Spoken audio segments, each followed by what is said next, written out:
The Sunday Papers on Off the Ball. Now, great to have you with us for the Sunday Papers. So we have lots to talk about, as you might imagine. I'll run you through the back pages. First of all, we'll start with the Sunday Mirror. Lots of Mayo, lots of Dublin across the back pages. So here we are, a picture of Jordan Flynn. It's May Day. Dublin crash out after 6 years of dominance as the West goes wild. Mayo 17 points, Dublin 14 points after extra time. If you missed that game, you missed a hell of a 55-minute run. First half not so good, and then things took off in a big way. So the Mail here, Mail on Sunday, Mayo find that bit extra. Dublin's 45-match winning run is ended in a dramatic, ferocious, thrilling semi-final as the Mail on Sunday verdict. And then, of course, the other story, beneath the pictures of the Mayo celebrations, GAA facing dilemma after Tyrone's statement. Tyrone yesterday didn't withdraw from the championship, but they certainly withdrew from next Saturday's rescheduled semi-final at Croke Park. So I suppose the ball is in the GAA's court at this stage. That's something we'll come to in the paper review today. Sunday World then. Horan's Heroes, picture of Tommy Conroy. Dublin 14 points, Mayo 17 points. Mayo turned Dublin around in one stunning semi-final. And then beneath that, picture of Ole Gunnar Solskjaer, Pogba to show united front. That's Solskjaer talking about how good Pogba was and how the return of the fans could convince Pogba to stay at Manchester United after this season. And then we have the Sunday Independent, and it's Mayo crush Old Order. Again, brilliant pictures, as you can imagine, from Croke Park yesterday. This one of Ryan O'Donoghue celebrating at full time. Dublin's era of dominance is over after a thrilling final. That's Dermot Crowe there, and the front page of the Sunday Independent. And then finally Sunday Times. Again, great picture here. It's Jordan Flynn again, on his knees, clenched fist. Mayo's finest hour. Dublin drive for 7 in a row is ended after extra time. And then beneath that, the main story the Sunday Times have beneath the Mayo pictures, Tottenham set to keep Kane for one more season. So it's Jonathan Northcroft, and they boast here an exclusive. Harry Kane increasingly likely to stay at Spurs, with Daniel Levy digging in to blunt Manchester City's ambitions of signing the England captain. So the view at Spurs is that City have left it too late to negotiate a deal for their striker and team leader, whom they would struggle to replace. There are only 17 days before the summer transfer window shuts, and it's expected that Kane will accept staying at Spurs for at least another campaign, with both club and player reassessing at the end of next season when Kane moves into the last 2 years of his contract. I don't know, Harry Kane, you're 28, you're 29 next year. Kind of feel like you're running out of time for this move, but it would seem, according to the Sunday Times, with 17 days to go in the transfer window, Spurs, it's said here, won't even accept, even if City do pay the £160 million fee that Levy is reported to be demanding. Even then, apparently, Spurs say it's doubtful that there would be a shift in position now. Look, who knows, this may well all play out in a different way, and I'm sure Spurs are feeding these lines to newspapers as part of their potential negotiation, but that is where we are on the front page of the Sunday Times. Very happy to say we're joined by Ryle Nugent, who is back from Tokyo, and by Colm Keys of the Irish Independent. Gents, you're both very welcome. Colm, I presume you were at Croke Park yesterday evening? Yes, I was, Joe. Thrilling occasion, as these two teams have invariably served up over the last decade. This last night was their 10th meeting in 10 years. It's been a phenomenal rivalry. Although at half time yesterday, I remember writing a note down. I was filing copy for our digital edition straight after the final whistle, and I had a paragraph written to say that this is no longer a rivalry. And in fact, it had been veering that way over the previous 2 years, 2019 and 2020. But what a storming comeback it was from Mayo. They really threw caution to the wind and went at them. And obviously, rumours of Dublin's demise haven't been as greatly exaggerated as we probably thought in the build-up to this game, because all the mistakes and all the errors and all the ailments they had suffered during the Leinster Championships resurfaced here, and against better opponents they were ultimately found out in the long run. Fantastic win for Mayo. The relief at the end. I was down actually beneath the Hogan stand afterwards, and to see some of their former players, Seamus O'Shea, Chris Barrett, waiting outside the dressing room door to embrace some of the younger players, just really summed up for me what it meant to this generation of players and to the Mayo support, obviously, which was there in such huge numbers. And beating Dublin, it's only a subset of what they're really after, the All-Ireland title.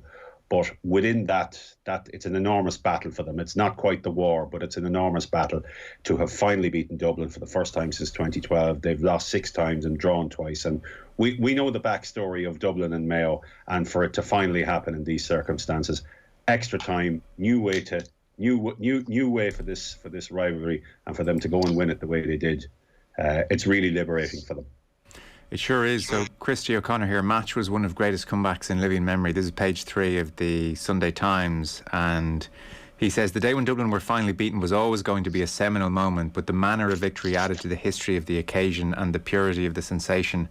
As the green and red of Mayo boomed out over the loudspeakers afterwards, the chorus reverberated around the ground like a war cry, signalling the end of the most hurtful oppression imaginable at the hands of Dublin for more than a decade.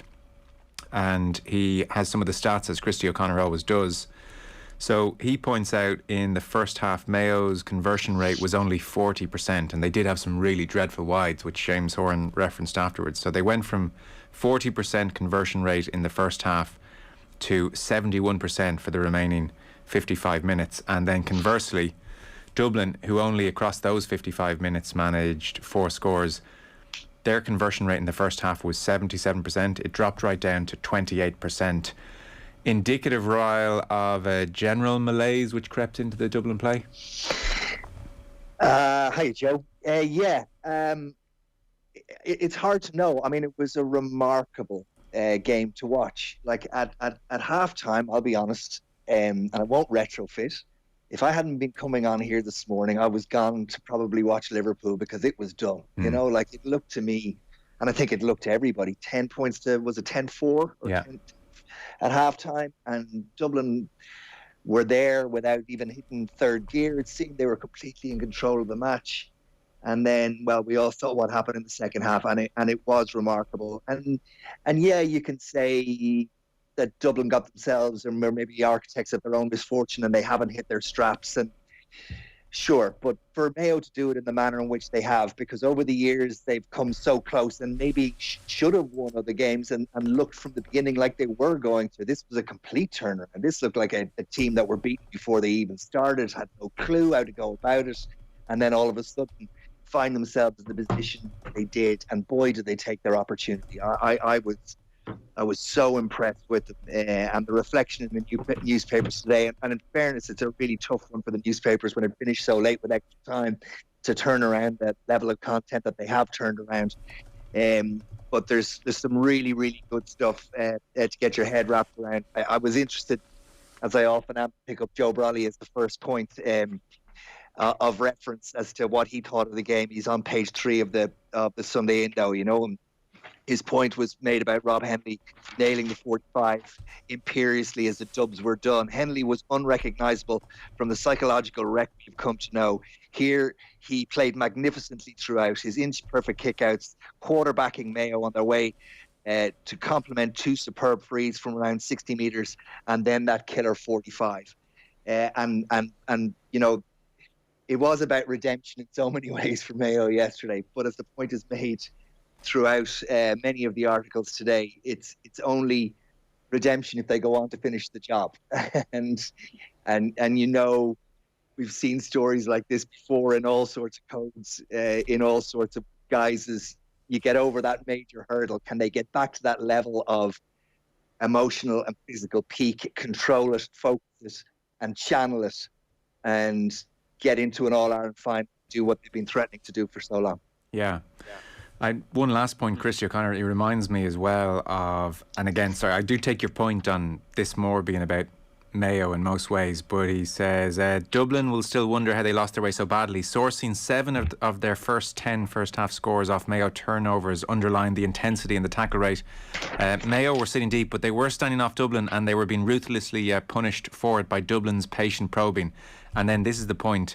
Kieran Kilkenny's point scored at the end of a sequence of 26 passes which lasted 2 seconds shy of 3 minutes is the one he references. That, Colm, was the point where you thought this was incredibly anticlimactic, when Dublin put together basically that 3 minutes of keep ball, finished it off with a point, and Mayo, it felt like this Mayo, as opposed to maybe the Mayo of half a decade ago, this Mayo felt powerless to interrupt their pattern.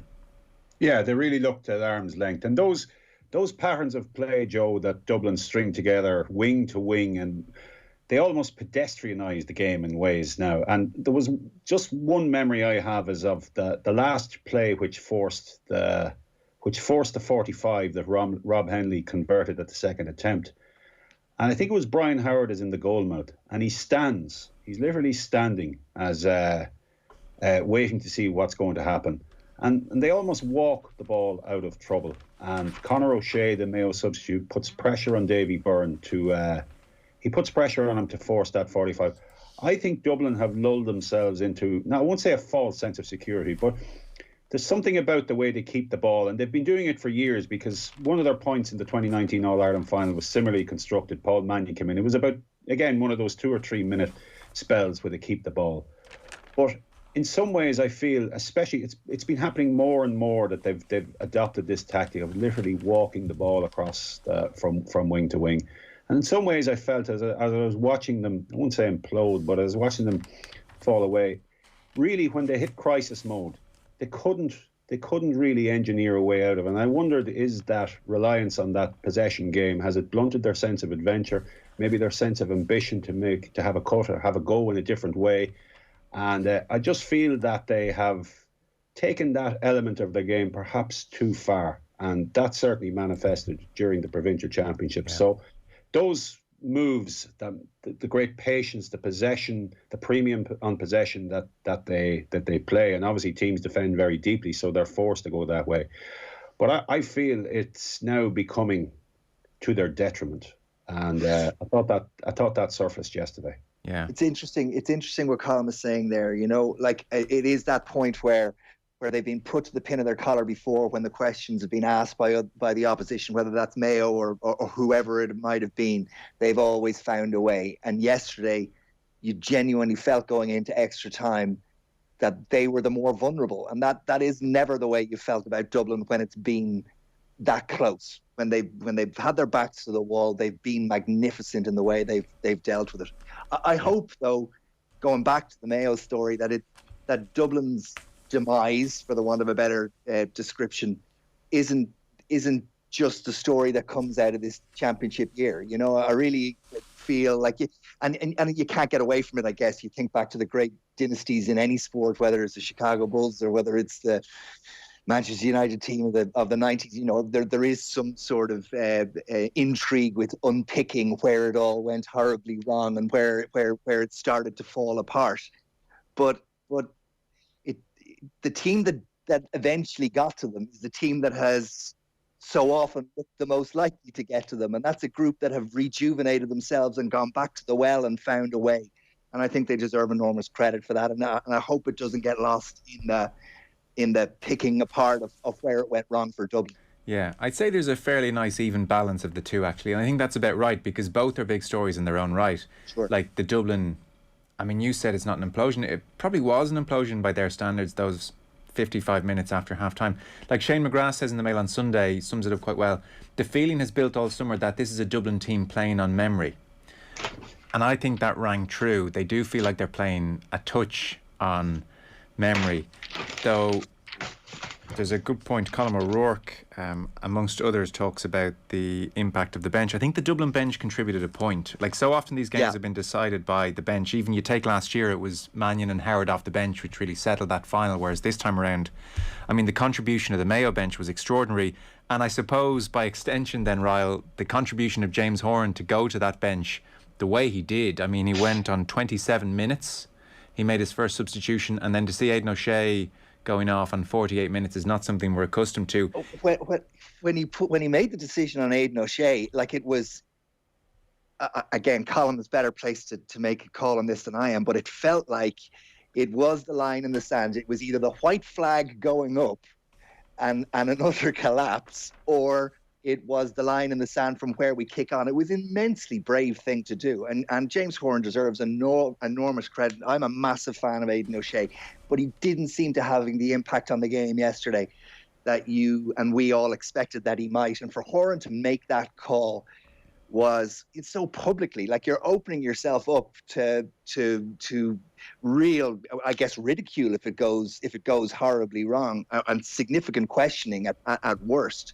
It was a really brave thing to do, and it paid dividends. And it was the moment, really. If you're looking for the moment, it turned for me that it was the moment. Colm? Yeah, I think James Horan had his best ever afternoon stroke evening on a sideline as Mayo manager. Not just for, you can say, his ruthlessness for taking off Aidan O'Shea, because Aidan O'Shea is captain. He's one of the most experienced. He's actually the most experienced player they have now on the starting team. He dates back to 2009 with this Mayo. He's the totemic figure. He's very much the emblem in so many ways of this Mayo team. But things did not go well for him. He missed 2 early chances, one from general play, one from mark, and you could see the confidence ebbing from him. And as the mistakes piled up, maybe it was eroding confidence, and I think James Horan probably recognised that, and he moved to take him out. There was no sentiment there. He got him out just the same way as he got Enda Hession, one of the young substitutes, in, and he made a really big difference. But I think in terms of matchups, and matchups have always been key to this rivalry, getting the right Mayo defender on the right talented Dublin forward, and there's so much talent in that in that Dublin forward line. And of course, Mayo lost Oisín Mullen, probably their most progressive of those young players, last weekend to a quad injury, and yet they were still able to adapt. And I thought when Pádraig O'Hara lined up on Con O'Callaghan, I thought Mayo could be inviting a bit of trouble here, but how wrong I was. O'Hara was superb, and he's such an interesting backstory in that I think he's 28, 29, and yet this is his first fully sustained run in the championship team. And of course he's MMA and he's quite a vibrant character and all of that, but he really is a dog of war. And I think Joe Brawley mentioned in his piece, he typifies the new character in this Mayo team.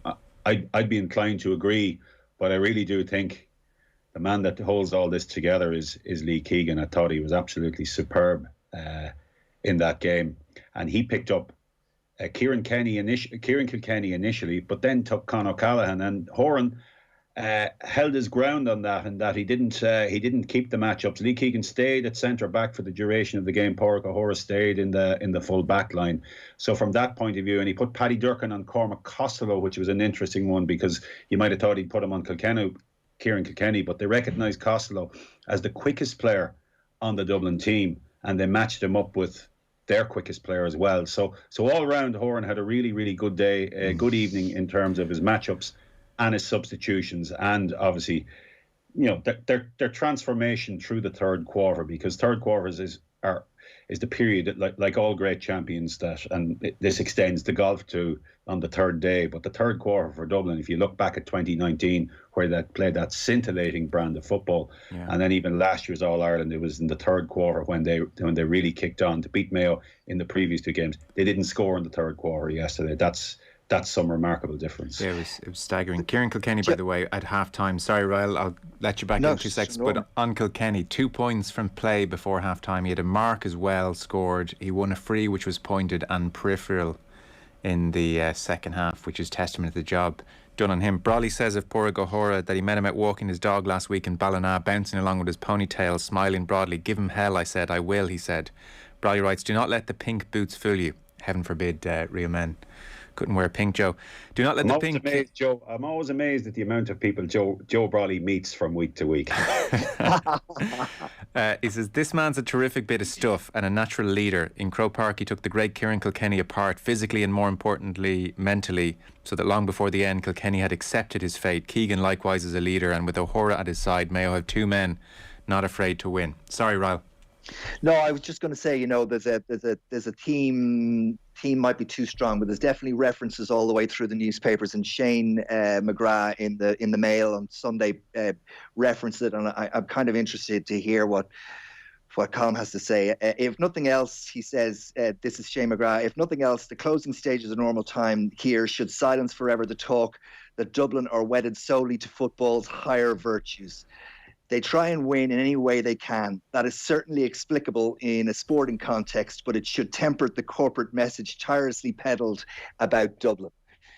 And I guess that's in reference to what were some pretty strong challenges and a consideration of how the referee handled a number of those incidents through the game yesterday. You know, there was the issue with the black card that wasn't towards the end. There was a small shoulder-to-shoulder challenge that looks to me like, well, it's more about the issue of dealing with concussion in sport that would concern me, and the head challenges and how you deal with that than the actual incident itself. I found it remarkable that was just allowed go by without any reference or consideration to what had happened, that it was waved through. And it worries me in sport today, whatever the code, to see something like that waved through without consideration being given, whether intentional, mistimed or accidental. It did not look good. It wasn't good. And for me, every sport now has a responsibility and duty of care to deal with those situations, particularly in when they're so clear for everyone to see, and they're so public. You just can't let those slide by. And I had a real concern about the way that was handled yesterday. Colm, do you want to come in on the nature of the game and Conor Lane generally, because obviously he was a big focus of the game? Shane McGrath's point first. If nothing else, the closing stage of normal time here should silence forever the talk that Dublin are wedded solely to football's higher virtues.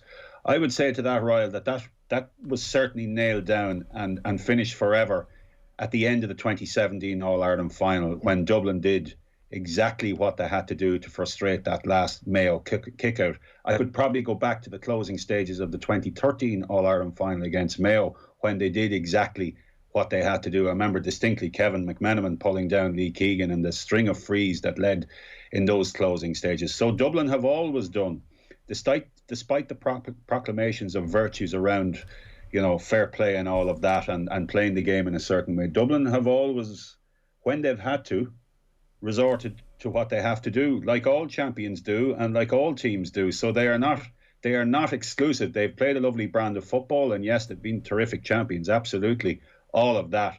But when they've had to get down and dirty, they've gone and done it too, and there was no mistaking that. Yesterday, I thought they were very, very indisciplined. 5 of the starting 6 forwards were yellow carded. I felt 2 more could have been black carded out of those 5. There were already 3 black cards. And as for that incident with Owen McLaughlin and John Small that you referenced, I have to say in real time I thought that's probably shoulder to shoulder. Sometimes the views, even on the TV screens in Croke Park, don't always show the angle. But I went home last night and I watched it. It's a very, very dangerous challenge. That the elbow was up, and obviously Owen McLaughlin has been left requiring removal by motorised stretcher. So it was a dangerous challenge. Whether how intentional or not it was, obviously that's a different matter. He had not a lot of time to react. But yes, you're right. Those should be pursued. It'd be very, very difficult for the disciplinary body to, can Conor Lane really say, well, I didn't actually see it? He didn't see it right, but he still saw it, and that's the only out that the GAA have for pursuing this case, that the referee didn't see it. He had to have seen something, but he obviously they've let it on. So it wasn't a good call. I felt there were many other incidents as well. Obviously, James McCarthy and Diarmuid O'Connor at the very end. I do think, even though Dublin are out of the championship, some of these will be pursued. And even though Aidan O'Shea's presence on the field may draw some attention too at the end for that altercation at the end, just around Henley's 45. But yes, that was, and far too often in hurling, you see these head challenges go unpunished. And it has certainly crept into the game. If you recall, Richie Hogan got sent off in the 2019 All-Ireland final, probably for a collision that was more benign, shall I say, than John Smalls and Owen McLaughlin last night. And I thought at that stage, well, this is a fork in the road for head challenges in Gaelic games, not just hurling, but also football. But that hasn't transpired yet. Yeah, I think it's important just for me to come back on that and say this is not a criticism of the referee. I think referees have incredibly difficult jobs to do, and they're seeing it in real time, and all it takes is a body to be slightly in the way and they don't see everything that they should. For me, this isn't really even about the specific challenge yesterday, other than to say it highlights something that each individual sport, for me, has a responsibility to get a hold of. And it's not about retrospectively going after it. If that's a decision for the organisation and for the game, then so be it. What I'm talking about is going forward. If you can have technology in place to ascertain whether a ball goes over a bar or not, or whether it's inside or outside a post, it is more important for me that technology is used to help referees and officials to deal with anything that is in and around the head area, whether that be in football, hurling, soccer, rugby, or any other sport. Like, we now are at a point of understanding the damage that concussion does to young brains and to all brains. And we have, sport has a duty of care to its athletes, to expect them to be protected. And again, whether intentional, unintentional, mistimed, or accidental, it has got to be dealt with, and it has got to be stamped out of each and every game. And for me, it's one of those that if you can't, in the full glare of publicity, recognize that something like that happens and we have got a problem and we have to address it, well, if you don't, then you've got to understand the consequences, and the consequences are so dangerous, I cannot believe they can be ignored.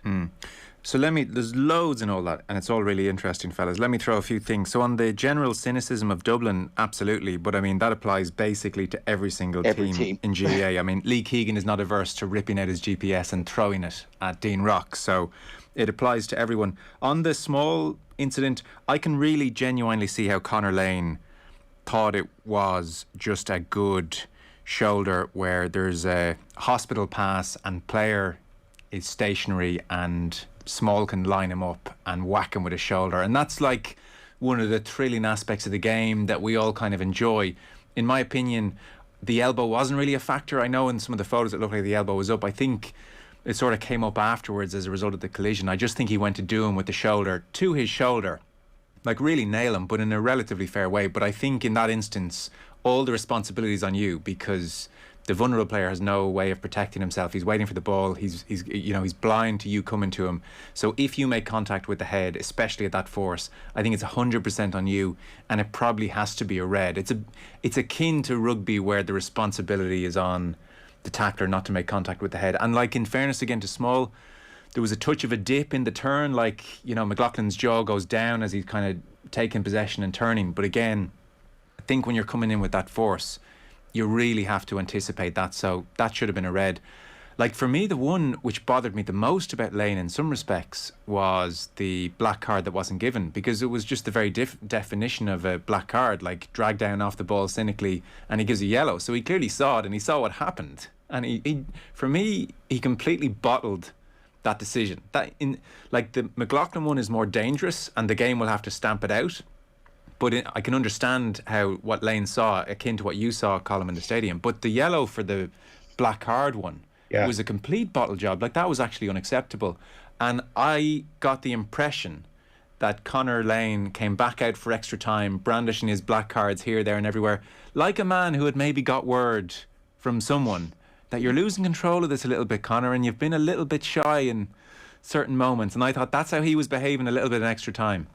Yeah, of course, it was a pull down because he pulled his jersey. Now, a jersey pull in the GAA, if the player whose jersey is pulled stays upright, is not even a yellow card. It's a tick. Yeah.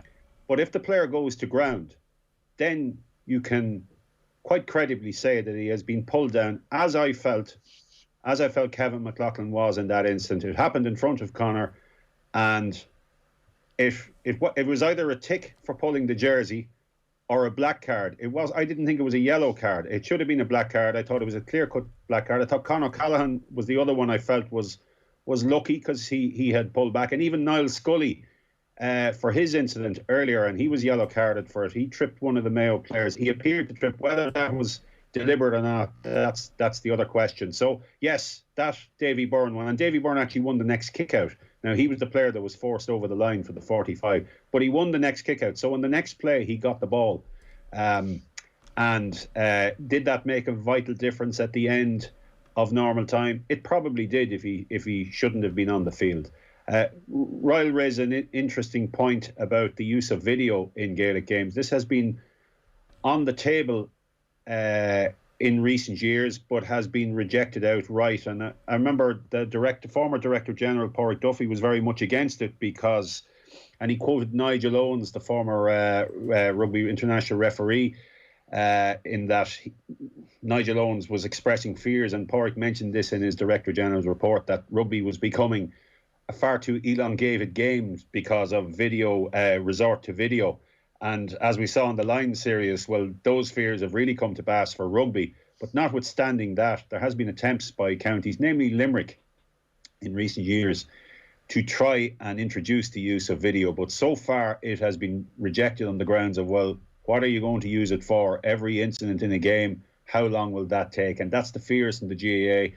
While it would be a great aid, and referees are really for, certainly in terms of scores and incidents around around penalties. But as regards discipline, there isn't really a view out there. But it would be a great aid for a referee to be able to call in somebody else, have a quick look at what everybody at home was able to see last night, and take a second opinion and make a judgment on it. It would be a good aid, but how long? I mean, there was 7 minutes of added time and normal time.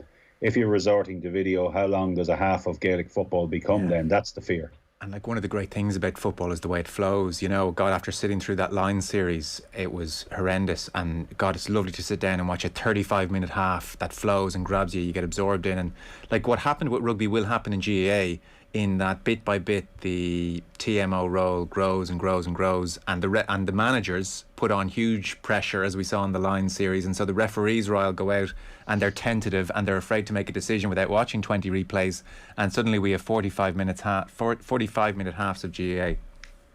I absolutely get those concerns. I think in a lot of ways the video referee and VAR in football have caused issues for both games, and I have no doubt that bringing in any sort of video referee is going to cause an issue, whether that be football, hurling, or any other sport, because it requires a change of approach.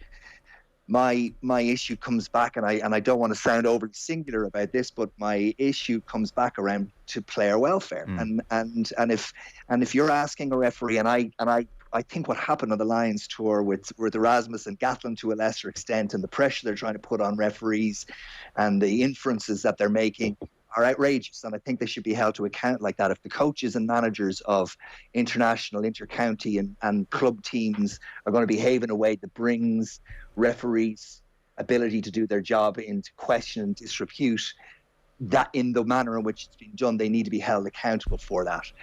But it is going back to player welfare and asking a referee to see something from an angle that we all see it in a split second when there are so many other things going on. It isn't realistic. No. So where does it come in? It comes in for me first and foremost around player welfare, as I think it should with rugby as well. If somebody takes the head off somebody and the referee's blindsided, and they need to be sanctioned and it needs to be stamped out of the game, then use the video referee to do that. Yeah, okay. One last point for you, Colm, and then we'll get to the other stories. Just on Dublin, because, you know, it's such an amazing story, what they've done over the previous 6 years, and then this slippage this year. I remember reading Dermot Crowe in the Sunday Independent a couple of weeks back, and again, he wasn't saying it was 100% the case, and so this comes with a health warning, but he was saying, you know, there's been some talk that maybe Stephen Cluxton hadn't been best pleased with the breaking of the COVID training ban. Now, again, that comes with a health warning, so I don't know if that's the case. But even just kind of letting that hang in the ether for a second, this general kind of slippage, it does feel, you know, you take the discipline yesterday, like contrast, say, 2017 when they dragged the Mayo lads down at the kick-out because the game was done. It was cynical, but it was also intelligent. Whereas contrast that with James McCarthy in front of Conor Lane yesterday, dragging the Mayo lad down as they're punting the ball in to try and score a goal.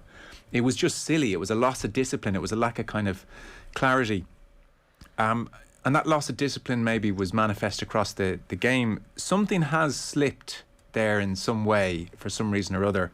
It's churlish and unfair to put everything on Desi Farrell's door, but it's hard not to noticed that, some of these things you just wonder, would Jim Gavin stand for them? I suppose, first of all, Stephen Cluxton's departure, there will be a much greater focus on that now. And obviously, Stephen Cluxton's a very private individual, and you can really only speculate as to how the COVID breach last March, end of March, really played out with him. I'd be general in this and say, in a squad of 36 or whatever it was, it stands to reason that not all of them are going to be happy about a group training together, given that Dublin have a reputation and have had a reputation under Jim Gavin for doing things right and largely doing the right thing at the right time. Would that breach have happened under Jim Gavin's tenure? I would suggest pretty sure it wouldn't have. They would be guarded about things like that. So from that point of view, maybe things did get a little bit looser. Maybe there was just that looseness that wasn't there, and perhaps Cluxton has recognised that. We don't know. We're not in the dressing room, and Cluxton is obviously not one to divulge that. But yes, there probably is a little bit of slippage there in some respects, and maybe it's natural too. Maybe after 6 years of winning, and you must remember some of those were involved in 2013, and even in McCarthy and Fitzsimon's case back to 2011 as well. Maybe there's just natural slippage there, that the weariness of being at your best nearly all of the time eventually gets to a team, and it was probably heading that way last year. Only Kerry were derailed, and to a lesser extent Donegal were derailed, and really Dublin had a procession to the All-Ireland title, and a young and new Mayo team, as we know now that they are, couldn't reel them back in. But I do think there is an asterisk over Cluxton's departure still. Why was it? Why did that happen? It looked like he was going again.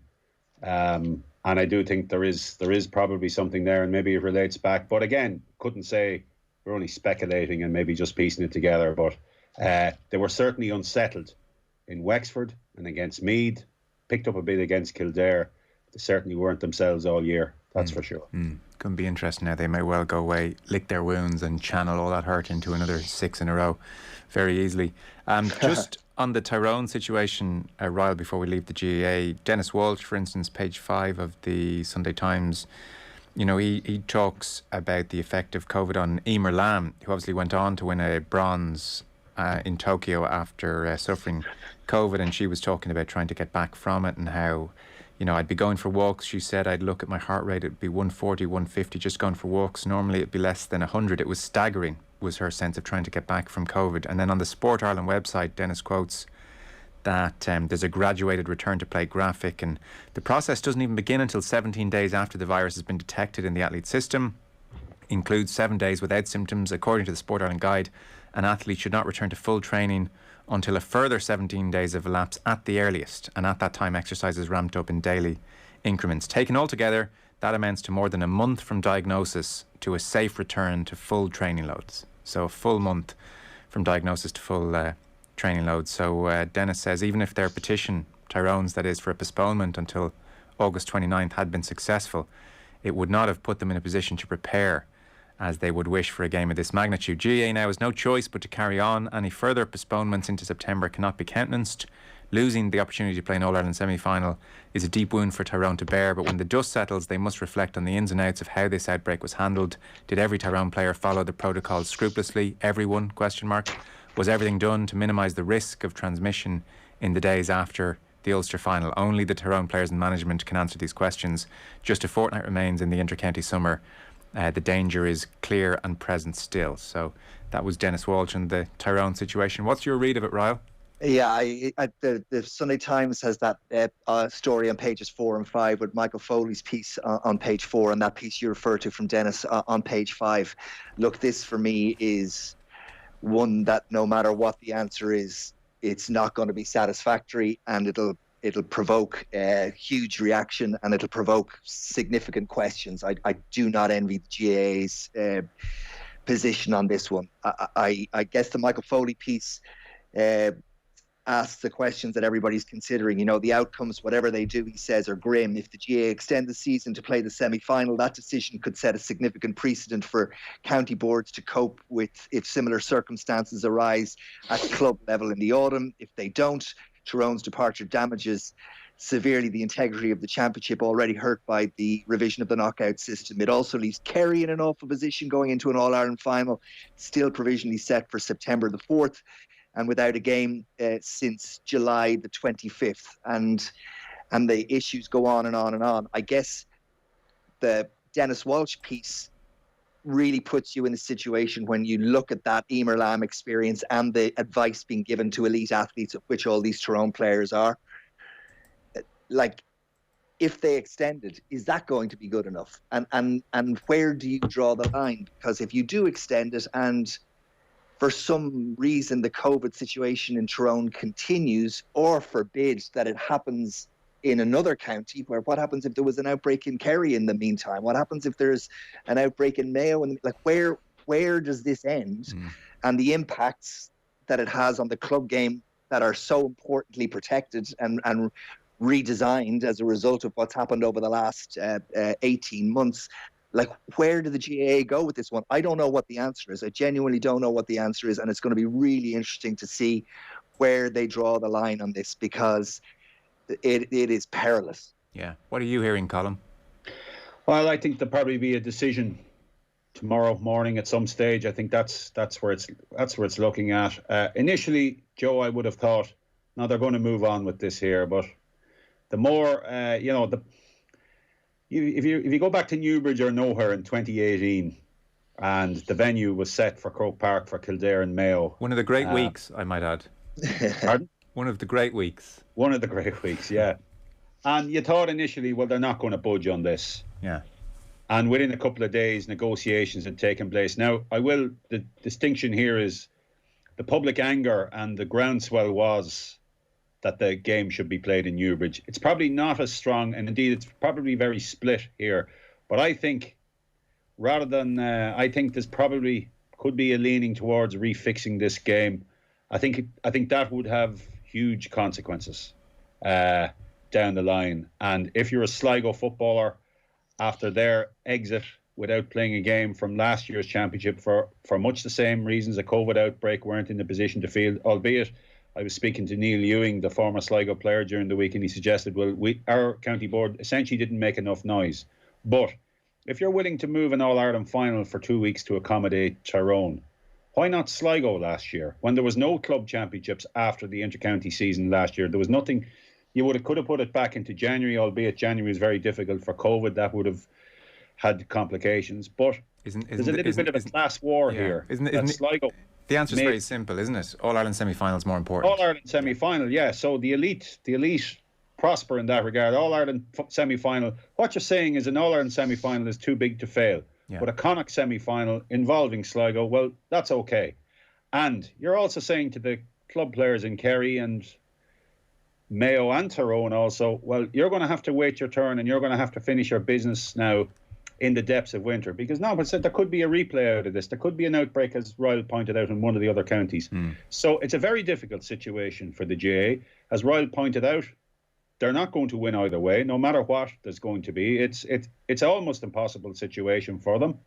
It would be a significant reversal from last Monday's position, but it's one I believe they will probably consider very, very strongly at this point. Okay, we'll see how that goes tomorrow. So let's go through the other pieces then. I'd say it's light enough in the papers, aside from the Mayo Dublin coverage in many ways. Some last pieces on the Olympics too, in particular. Ryle, you were there. You've been to other Olympic Games. How did this compare out there? Obviously very different for obvious reasons. Yeah, very different for obvious reasons. Look, being at the events themselves were just fantastic. But it was, geez, I felt for the athletes. I felt for the people of Japan. You know, all the expense and none of the glory, and that was really hard to watch. I spent a bit of time in what I can only describe as a magnificent facility, the Tokyo Aquatic Center, which was purpose-built for the Olympics, 15,000-seater stadium, pool, diving pool, the best of the best facilities behind the scenes for the athletes in terms of warm-up areas and facilities. And it was just soulless and hard to be in when there was such terrific talent on show, and you felt for the athletes. It's their moment. By and large, you're talking about so-called minority sports, and it's their day in the sun, and there was no one there, not their families, not their friends, not a crowd to cheer it. And I found that part of it really hard. I mean, I think the Japanese did an incredible job of getting through it the way that they did. Everything worked as you would expect when you go to Tokyo, and it was interesting and engaging, but a bit soulless. Right. So there you go. Yeah. In terms of the pieces that are in the paper, just before we leave the GA, and I have been out of the loop for the last number of weeks, Joe, as you know, in terms of being totally clued into everything that's going on at home. But there's a piece in the Sunday Independent, page 10, about the LGFA and the issues around the playing of competitions in the Ladies Gaelic Football Association for the minors, and Nadine Doherty for the underage teams. And Nadine Doherty has picked it up in the Indo today, and I found this. I kind of understood that it was out there, but I didn't quite get the level of where we were at, and I always accept that there's two sides to every story, but the piece that Nadine does is she refers to Kerry-Ann Walsh, a Monaghan under-16 footballer, also aged 15, who she compares to the activist Greta Thunberg, who was 15 when she started her campaign on climate change. And she says of Kerry-Ann Walsh, her plea is a simpler one than Thunberg's. All we want to do is train a few times and go out and play an All-Ireland semi-final. There's something deeply disconcerting about seeing a teenage girl pleading with her sports governing body to play more football. Having written to the Ladies Gaelic Football Association, Kerry-Ann also set up an online petition to try and force them to reverse their decision not to play the All-Ireland series at any underage level. The petition has in excess of 4,000 signatures and is still growing. And Nadine Doherty goes on. It's a particularly bitter pill to swallow, as they know they are being treated differently to their male counterparts, something which is constant in the lives of girls and women who play sport. All of the codes, Camogie included, are completing an All-Ireland series this year. The supreme efforts the GAA have made to ensure the completion of the 2020 Minor Championship, with fixtures being played in July of 2021, shows it can be done. Unfortunately, this doesn't seem to have had any impact on the LGFA's staunch unwillingness to review their decision. I just can't get my head around this. And again, you appreciate there's two sides to the story, but I don't understand where the blockage is. Yeah, no, I was going to come to this. It is a big story. We covered it on the show during the week.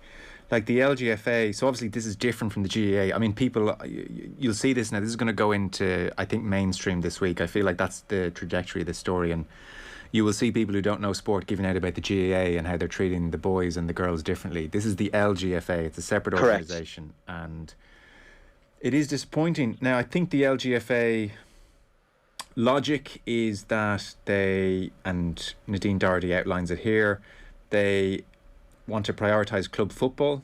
They're conscious of state exams, and obviously that affects the age group we're talking about, the return to third level education as well. And I suppose maybe the most compelling argument, if you want to say they have a compelling argument, is with ladies GAA, the high number of underage players who play across all the age groups, including up to senior. So they've huge commitments as is. You will often have 16, 17, 18-year-olds, 19-year-olds obviously playing for a big part of the senior team. But again, I suppose the argument against that is that's always the case. You know, that's the case every year. So it is a bitter pill to swallow, I would think, Colm, for all those underage players who are looking at their male counterparts finishing out these games. And we're not talking at this stage about a raft of games, by the way. Like they've played a number already, so they're quite a way through the championship. So it's not like we're talking about, you know, a schedule right across the country, up and down the country. I mean, this seems very doable. This decision was made by the LGFA in May, as you know, I suppose they were trying to plan out the summer and they said, right, we'll leave it at that. That's our decision in May. And the argument now is, would you not revisit it in some way? Yeah, you mentioned there's far more Venn diagrams in terms of players in ladies football than there is in Gaelic football and hurling. And a good 16, 17-year-old will more than likely be on their club minor team and their senior club team as well, whereas that's not the case in the GAA. If you're under 17, you can't play adult football. So the overlaps are much greater in ladies football, and obviously that places a greater demand on time that obviously the Ladies Association have looked at here and say, well, we can shave off 2 weekends by not going to an All-Ireland series at our underage competitions. You can see a little bit of logic in that, but you can also understand that these players will never get an opportunity again in this age bracket to play an All-Ireland semi-final and final. Yeah. So in that regard, that is the difficulty for them. But the crossover of players between the ages is far greater in ladies football, and by committing to those 2 weekends, and obviously you'll have to have a break between an All-Ireland semi-final and final of 2 weeks. Well, you don't have to, but generally that would be the rule of thumb, certainly in the GAA. You are eating up more time into the club game that obviously the LGFA, and I'm sure they've looked at this pretty closely, the LGFA can't afford to set aside. Given those overlaps, I would think that is the main consideration here above anything else. I actually don't know the reason why. I haven't looked into this. Obviously heard it during the week, and I'm reading this piece, and it's very well constructed by Nadine Doherty, and she does say at the end, it is in the mid-teens where the biggest drop off in ladies football is. But I think those players that are playing for their counties are probably among the most committed, and they're most likely not to drop off. But certainly players who don't have a proper schedule of club games on a regular basis, they're more likely to drop off. So it's a difficult one, but I can see some reasoning as to why, because of the time and the overlaps. That'd be my view on it. Yeah, although Nadine does point out all other codes, Camogie included, which would have that overlap as well, they are completing the All-Ireland series, and we are talking about 4 counties and then ultimately 2, whoever reached the final, because all the counties decided to go ahead with their provincial championships anyway, so the provincial championships are done. Yeah. So I mean, we are talking. Yeah, and also we're talking probably about the young women who are not necessarily playing above their age grade, who may not be playing at intercounty level because at an older age, at a senior age group. I just think taking away the opportunity the dreams and ambitions and the commitment are all relative to the age you are and the dreams you have, and to take those away is a big decision. And I think the LGFA, if they haven't already, and I put up the asterisks of having been out of the loop for a little while, if there isn't a very clear message and understanding as to why this has been done, they need to do that, because on the face of it, reading that article, I cannot get my head wrapped around that we're having this conversation again about men's and women's sport. Yeah. We invited them on the show this week. I think I'd add on this, I think the oxygen of publicity around this that's clearly generating now, and Joe, you feel it will become a lot more mainstream. I think a story like, I can just see this story going mainstream. I think the oxygen of publicity and public opinion will force a change here. But Ryle is right. It hasn't been set out clearly. At least I haven't seen it. I'm sure there's been internal communication around this decision and about the fears of committing too many players to too many competitions and all of that. Do you know what? I think public opinion will tilt this. Probably will. If they have a good argument and come out and make it, like we tried to get them on the show this week, and we got, you get an email statement back, which is no good when you're trying to have a radio piece on it. So if they've really strong arguments, come out and make them. It might be at that point. On Tokyo, just 2 pieces caught the eye. I'll briefly mention this. We don't really need to drag this out too much, but it was an interesting read. Tim Wigmore, it's in the Telegraph. It's also in the Sunday Independent. It's just an interesting interview with the head of the Athletics Integrity Unit, which was set up about 4 years ago. Basically, the AIU, as it's referred to, is going after dopers at the games, and there was the Bahrain 1500 metres runner who was caught at the games. There was a Georgian shot putter. There was a Kenyan sprinter. But it was just quite interesting to hear from Brett Clothier, who's the head of the Athletics Integrity Unit, about where anti-doping is at. And basically, you know, he was saying the general public now understand that, you know, no news isn't good news necessarily, that, you know, it just means the people who are doping are getting away with it. But basically the way anti-doping has gone now is that it's not really just about testing. It's not a numbers game, he says. Basically it's all intelligence led. So effectively that is how you catch people now. You do months and months and months of intelligence and investigative work. So he says the World Anti-Doping Agency, WADA, have 15 staff on its intelligence team, whereas the AIU have 26 full-time staff, 10 on the intelligence team. And he's just talking dopers these days, very sophisticated. It's hard to detect. That's why we need the intelligence. And, you know, in terms of the numbers, he makes the point, or Tim Wigmore does rather, at the Athletics World Championships in 2011, there were 0.5% of competitors who failed tests. But there was an anonymous survey by WADA, and 30% of athletes at those 2011 World Championships admitted to using illegal drugs. So that shows, you know, how testing fails and how it has to be about basically undercover investigations now. So that was kind of an interesting insight into where it's at. By the way, I just could never believe, I remember reading that World Championships in 2011 where there were 0.5 positive tests, but the WADA anonymous survey, 30% admitted using illegal drugs. I could never just understand why WADA just didn't say, actually scrap that, it's not anonymous anymore. You're all done. It was the easiest catch-all of all time that they passed up on. Ryle, when you're covering all these games, and like I remember you were doing the triathlon and doing various endurance sports where I'm sure doping would be very, very helpful, and you have that 2011 30% figure ringing in your ear.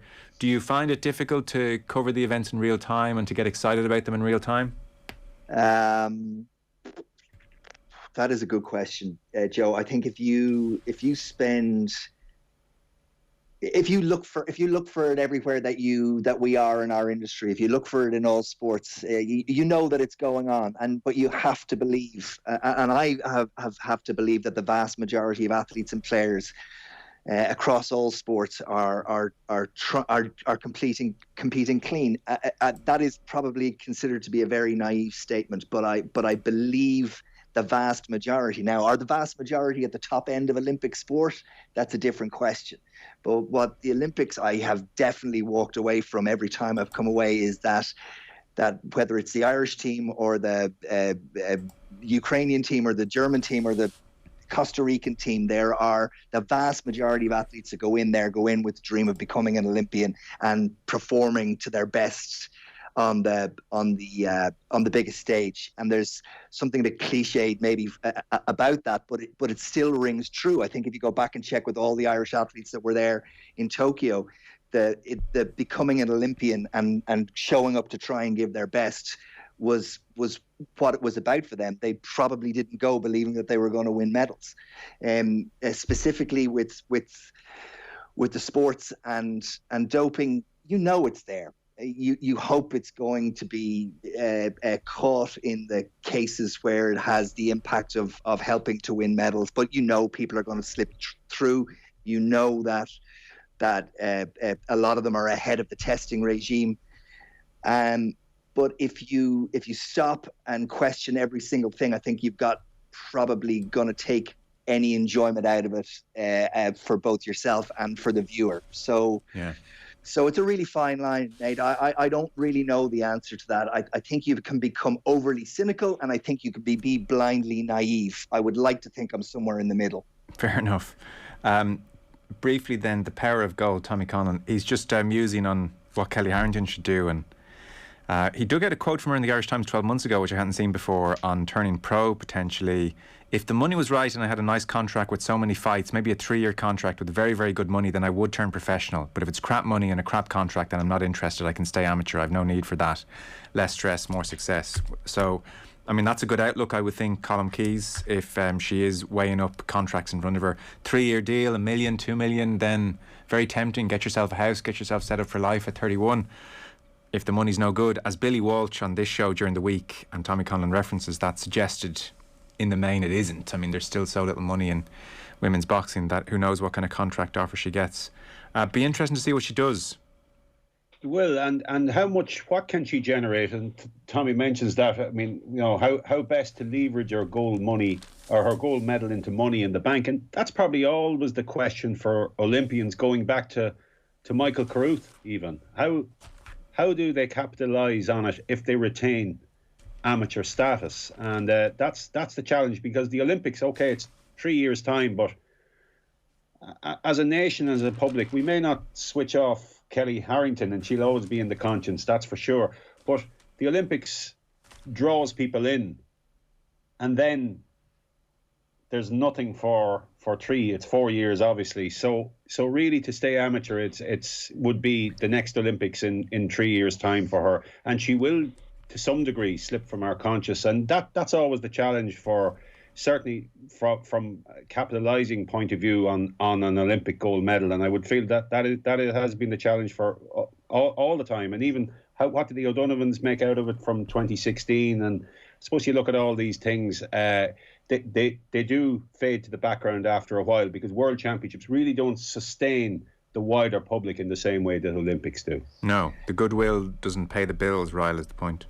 Yeah, absolutely. And I think Tommy's article is really strong, because it lays out very clearly what our options are and walks you through them. And you know, we're a small nation and it's a small market, and Kellie Harrington is a star. There is absolutely no question about it. But the question is, what commercial value is there on her achievement?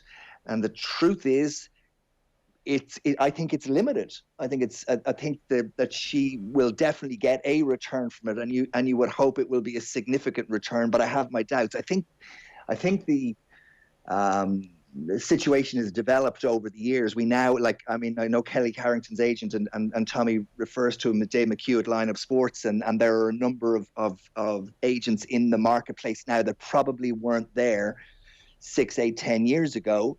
If Irish people had agents, Irish sports people, they tended to be based in the UK.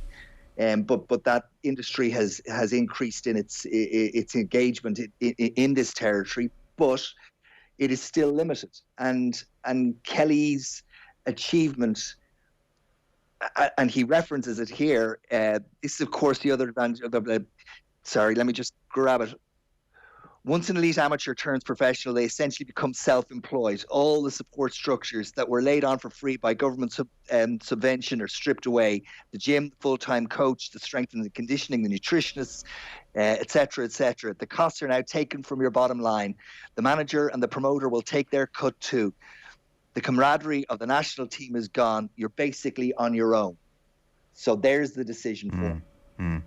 And I don't envy her that decision. But what I do get the sense is that woman will make the decision that's right for her, and she will be happy with that decision, because I think she's got her head screwed on and is very much in control of her emotion, control of her own destiny, and whatever she chooses to do, I think it will be her choice. Yeah, I suppose the one thing that shines brighter than the medal itself is her personality, and that can carry her a long way, and her very much her outlook on life. So I think that will sustain her if she remains amateur, and will certainly generate some. I would think would be able to generate some significant monetary gain. But that's for sure. The market in Ireland is limited, and I suppose there are many Olympic champions around the world. In England, there are very, very few here. It will carry her along a long way, but within a very limited market, that's for sure. Fellas, clock's right against us. I'll breeze by the Jonathan Wilson piece on Messi, but I thought it was very good on PSG. And, you know, he's just musing on the fact now that when we're flicking around, we probably will stop and watch PSG hammer another French team. And he's almost wondering, is that the point of sport? Like, and football in particular, where it was supposed to be about competition, but now we'll just tune in to watch Messi, Neymar and Mbappe beat the pulp out of some lesser opposition. And he was talking as well about the way football clubs are going. So he said the Real Madrid CEO has said that the model for Real Madrid now is Disney, And then I was, I really hope this happens. He said, at least one super club is seriously considering the production of a semi-fictionalised soap opera based on the dressing room and boardroom drama. And that's kind of where football is, I suppose. And that piece goes really well with the Eamon Sweeney piece on the back of the Sunday Independent. They both make you think about where it is right now. You know, I'm sorry, I know you're out of time. So you're right. The two do sit very well together. Yeah. John Wilson has a good line saying, if competition is anything like a priority, European football has failed. And so, like, you know, Premier League is competitive, in fairness, he says, but Bayern Munich in Germany, PSG now in France. He says Inter did win Serie A last year, but now they're 600 million in debt, as in football is broken, so Juve are firm favourites once again. And if Spain looks more open, it's only because of the chaos at Madrid and Barcelona. So he's just talking about actually, you know, just beneath the surface. Football is a mess. Just to finish, Colm, something completely different, and it's an amazing piece. I mean, it just about gets under the sport heading, I think, because of the golf link. So it's David Walsh talking to Chris Aves, I'm not sure the pronunciation of his name. Poor fella, he was worked for London Police, and he was on that bridge by Westminster back in 2017, Westminster Bridge, when the terrorists drove the 4x4 there, and he was one of the people hit by the 4x4. Others were killed, obviously. It was a terrorist attack. His lower limbs smashed, multiple fractures, spinal cord dislocated. He woke up eight days after the accident and was pretty much told, you're never going to walk again. And it's ruined his marriage, unfortunately, which is desperate. We split with, talking of his wife Marissa, we split. She now lives in one home, I live in another. That's been the biggest impact. He talked about the depression. I'm less positive around people to whom I'm close, depressed sometimes. I only admit that to family and very close friends. I'm very lonely. Something I haven't admitted to Marissa. We were arguing quite a lot. It probably wasn't fair to put the children through that. Got to a point where I just wasn't happy. He's able to play golf courtesy of this amazing technology which effectively holds him still from the waist down, and he can swing, and talked about the tears when he was able to play golf again. But really different piece, brilliant piece, really, Colm. It really is, Joe, and it certainly caught me. It's a life story. Obviously, this man is a police constable, was a police constable in London, but it's his desire to get out and play golf that really struck me. And there's a picture of him on the it's a customized golf cart, and he's half seated, he's half standing, and he's swinging, taking his shot. And I suppose it's a story of hope and what's possible, and just a desire to hit a golf ball. And sometimes we just don't appreciate the small things like that. That's what struck me about it most. We don't really appreciate the small things we have when we're fit and able-bodied and well and able to do it. And to see him in his customised golf cart, giving him, obviously, life took its wrong turn for him on several fronts, but to be able to hit a ball like that, it's given him immense satisfaction. It's not really a sports story. It's a life story that revolves around just a desire to do the simple thing and play a game of golf. So that's what took me about it. It's a very interesting read. Yeah, Ryle, I do take the joy he gets from being able to play golf and accept that. Ultimately, though, I just found it such a sad piece. You know, going to work, terrorist attack. He's been robbed of his body in many ways, and it's destroyed his relationship. You know, kids involved. I mean, it's wonderful that the sport is there as an outlet for him, but my God, I just thought this is just so sad. So sad, this story. Yeah, I don't really have an awful lot to add. It is a story of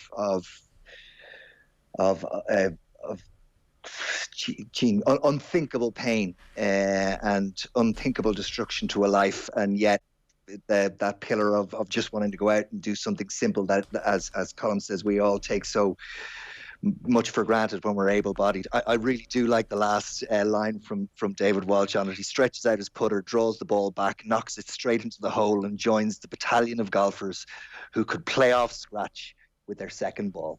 Yeah, he'd missed the vital putt in their match, and then took it again, like we all do. Hits the second one well.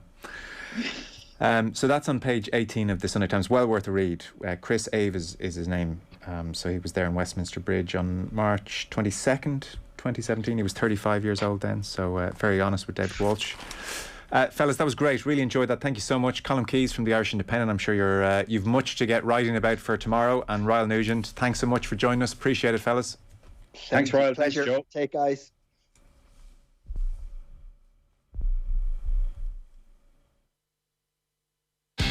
The Sunday Papers on Off the Ball.